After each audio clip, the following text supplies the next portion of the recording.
Why did Taylor Swift dump Joe Alwyn? Why is Kanye West's Donda Academy being sued? What's going on with Johnny Depp's comeback? I'm gonna answer all these questions in this video, so stick with me. Okay, so let's talk about the most shocking news to come out of the weekend. The fact that Taylor Swift and Joe Alwyn have allegedly broken up after 6 years together. Entertainment Tonight reported on Saturday that the two of them quietly split up a few weeks ago. So let's see if we can answer the question that everyone's asking. Who broke up with who? Well, according to an inside source close to Taylor, the split was amicable and it was not very dramatic. They said the relationship had just run its course. It's why Joe hasn't been spotted at any shows. While this does make sense, fans have done a little bit of digging and they've now come up with a few theories about what really happened. They think one of the songs they wrote together may have been about their own relationship and could hint at the reason for their split. Hours after the news broke, a video surfaced online of Taylor crying while performing the song Champagne Problems. She wore a red gown and played piano while she was singing the lyrics, "She would have made such a lovely bride. What a shame she's effed in the head," they said, "but you'll find the real thing instead. She'll patch up your tapestry that I shred." The song is about a man proposing to a woman and getting turned down. It tells the story of a couple who deal with a failed proposal. It tells a story of a couple who've dealt with this failed proposal even though their family members have already popped the champagne in celebration. At the time, Taylor and Joe were dealing with engagement rumors, so some people feel that Champagne Problems tells a story about the demise of their own relationship. Fans speculated that they ended things because he really wanted to get married and she didn't. There's also the idea that her song Midnight Rain is about him too. The lyrics describe Taylor leaving behind the comfort of a healthy relationship to avoid settling for something less. She sings, "He wanted a bride, I was making my own name, chasing that fame, he stayed the same, all of me changed like midnight." She goes on to sing about an ex-boyfriend who was a little too perfect. So much so that she decided to end the relationship to focus on her own career instead. Of course, because of the timing, she was most likely talking about someone like Tom Hiddleston, who she dated for 3 months earlier on in her career. But some people think it also applied to her relationship with Joe. Even though there are a million different fan theories circulating around the internet, it's important to note that neither of them have actually come out and confirmed their breakup, although it's no wonder that people are genuinely shocked. Just a few weeks ago, it was reported that Joe was traveling with Taylor on her Eras tour, and he planned to be at a few of her concerts. Not only that, but the two of them have worked very hard to keep most of their relationship private. Over the years, they've had to deal with countless rumors that they secretly got engaged and married on the down low. This speculation reached new heights when Taylor was seen with a large ring on her finger in the documentary Miss Americana. With the release of Lover in 2019, this theory was absolutely everywhere. Joe eventually spoke out about this in an interview with WSJ magazine. He said, "If I had a pound for every time I think I've been told I've been engaged, then I'd have a pound of coins. I mean, the truth is, if the answer was yes, I wouldn't say. If the answer was no, I still wouldn't say." For her part, Taylor addressed the speculation in her song Lavender Haze. The track is filled with feminist symbolism and explores her feelings about being not only a woman in a heteronormative relationship, but also being famous on top of that. She sings about the never-ending speculation that she and Joe are engaged, secretly married, or planning to have children. The lyrics say, "They keep asking me if I'm going to be your bride. The only kind of girl they see is a one night or a wife." When speaking about the inspiration behind that song, she said, "When you're in the lavender haze, you'll do anything to stay there and not let people bring you off that cloud. I think that a lot of people have to deal with this now, not just like public figures, because we live in the era of social media, and if the world finds out you're in love with somebody, they're going to weigh in on it." She explained that she and Joe have had to dodge weird rumors, tabloid stuff, and they just ignore it. So Lavender Haze is about the act of ignoring that stuff to protect the real thing. Apart from keeping their relationship private, they also seem to be very good at supporting each other's careers. They even started collaborating on music together over the pandemic.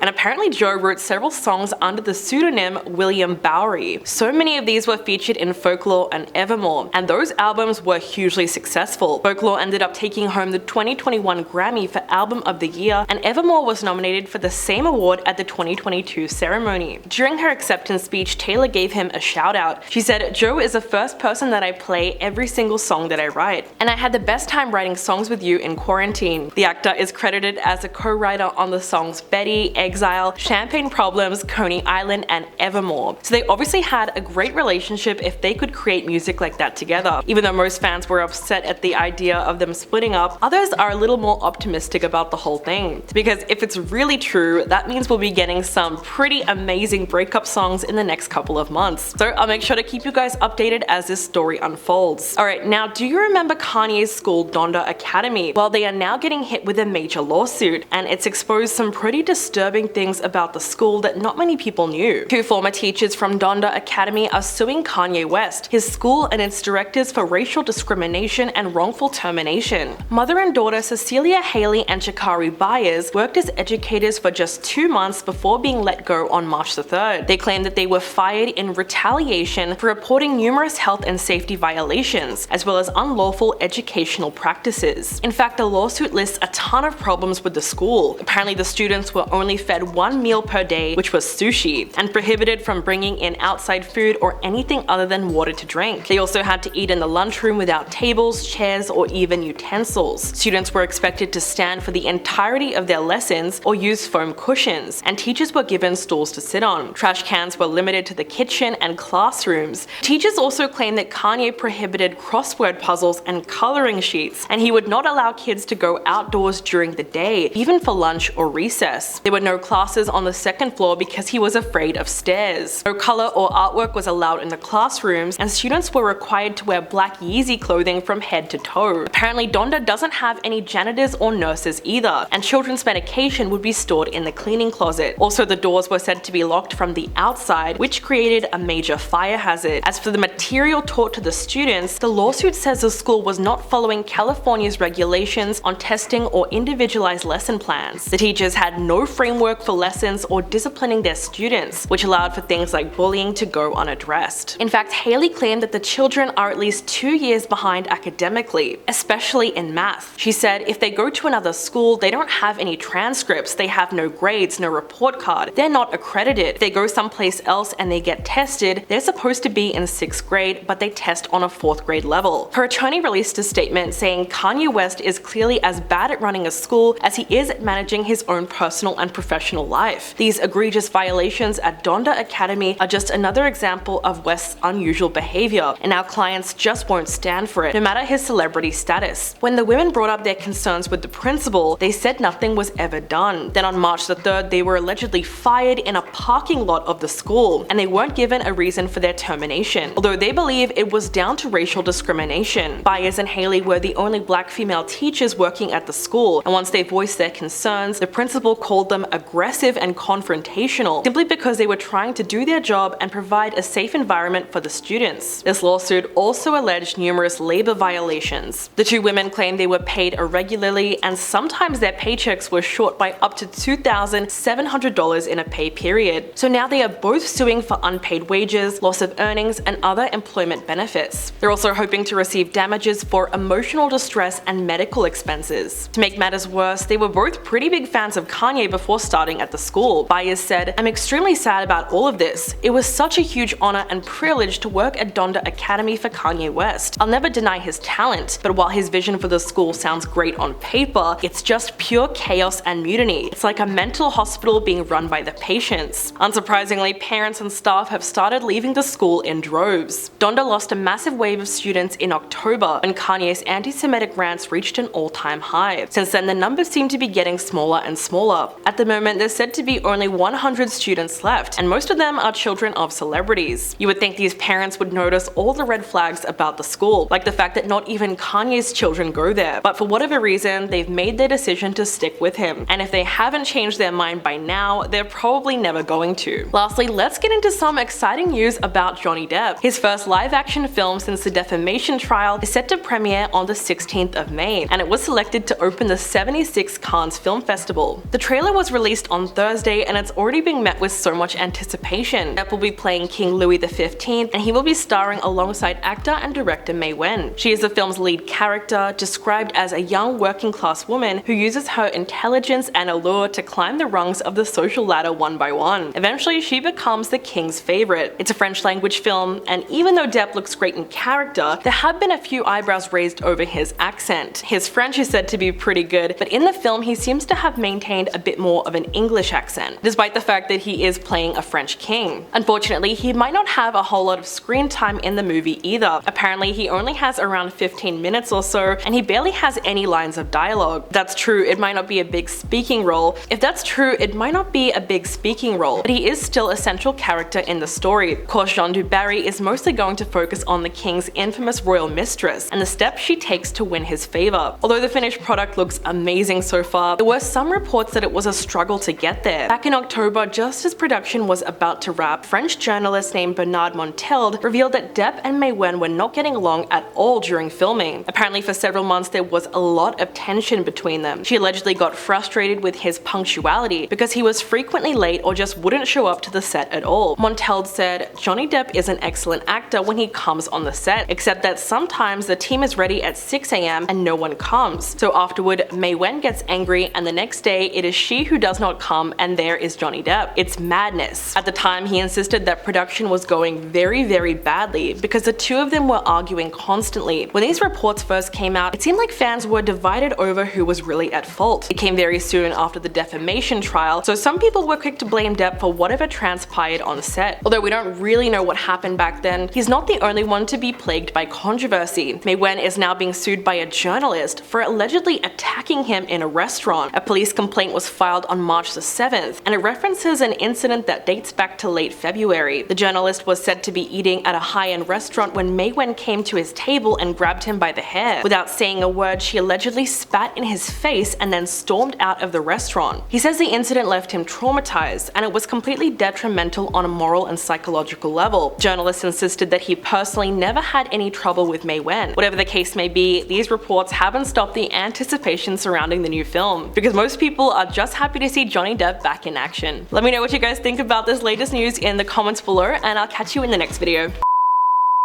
Even though there are a million different fan theories circulating,